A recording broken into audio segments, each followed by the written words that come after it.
ఒకటే వస్తాయి కొద్దిగా నీడలా ఉంటుంది ఉన్నాయి కదా, మళ్ళీ దీన్ని కూడా కప్పేస్తుంది అంటున్నాను. అప్పుడు అప్పుడు అట్లానే అయింది, సగం బడి సగం ఉండే అట్లానే తీసేసినాం దాన్ని. ఇంకా దాని మీద పడుతుండే గోడ మీద ఇక్కడ సైడ్ పడ్డది. నేను ఎన్నిసార్లు తీసినా వస్తూనే ఉంటుంది లోపలికి. కాలబెట్టేసారు దాని మీద దాన్ని వేస్తేనే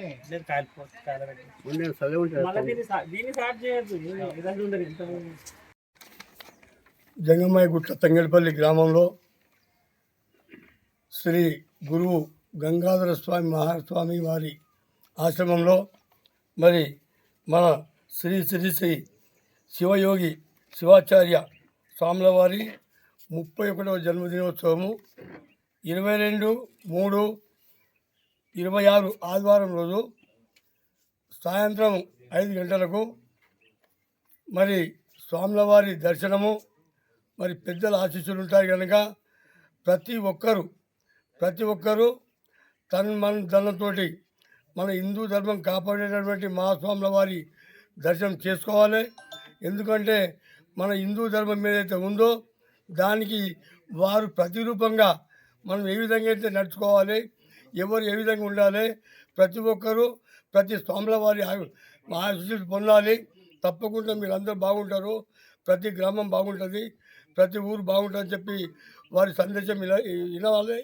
మనకు తోచినంత మటుకు ప్రతి ఒక్కరు సహాయ సహకారంతో ఇక్కడికి వచ్చి మరి స్వాముల వారి కృపకు పాత్రలు కావాలని అందరికీ మనవి చేస్తూ ఈ అవకాశం ఇచ్చినటువంటి పెద్దలకు తప్పకుండా 22/3/26 రోజు సాయంత్రం ఆదివారం తప్పకుండా మనము మన ప్రతి ఒక్కరికి తెలియపరుస్తూ అందరూ తీసుకురావాలని చెప్పి మనవి చేస్తూ ఇది చెప్పినందుకు మీరందరూ ధన్యవాదాలు చెప్తూ ముగిస్తున్నాను.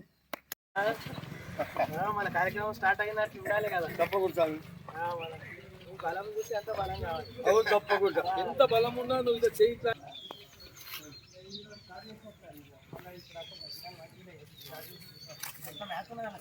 శివయోగి శివాచార్య మహారాజుకి జై, శివయోగి శివాచార్య మహాస్వామికి జై.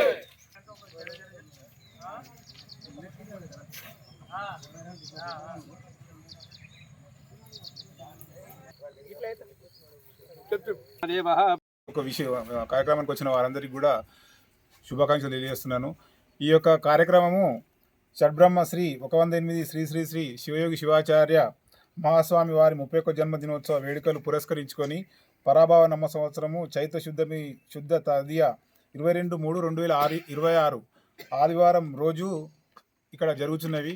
ఈ యొక్క జన్మదిన కార్యక్రమము సాయంత్రం 5 గంటలకు తదుపరి మహాసభ ఉంటుంది. ఈ యొక్క కార్యక్రమానికి అందరూ కూడా తన మన ధనములతో సహకరించుకుంటూ అందరూ కూడా ఈ యొక్క అప్పగారి ఆశీస్సులు తీసుకొని ప్రతి ఏ యొక్క కులానికి సంబంధం లేదు, అందరూ కూడా హిందూ మతస్థులు అందరూ కూడా ఇక్కడికి వచ్చి ఈ యొక్క కోటిలింగేశ్వర స్వామి దర్శించుకొని ఈ యొక్క అప్పగారి ఆశీస్సులు తీసుకొని ఈ యొక్క పాత్ర ఈ యొక్క దీనికి ఆశీస్సులు తీసుకొని వాళ్ళు సఫలీకృతులు అవుతారని తెలియజేస్తూ ప్రతి ఒక్కరు కూడా వచ్చి ఈ యొక్క అప్పగారికి ఆశీస్సులు తీసుకొని మనము సఫలీకృతం కావాలని తెలియజేస్తూ ముగిస్తున్నాను.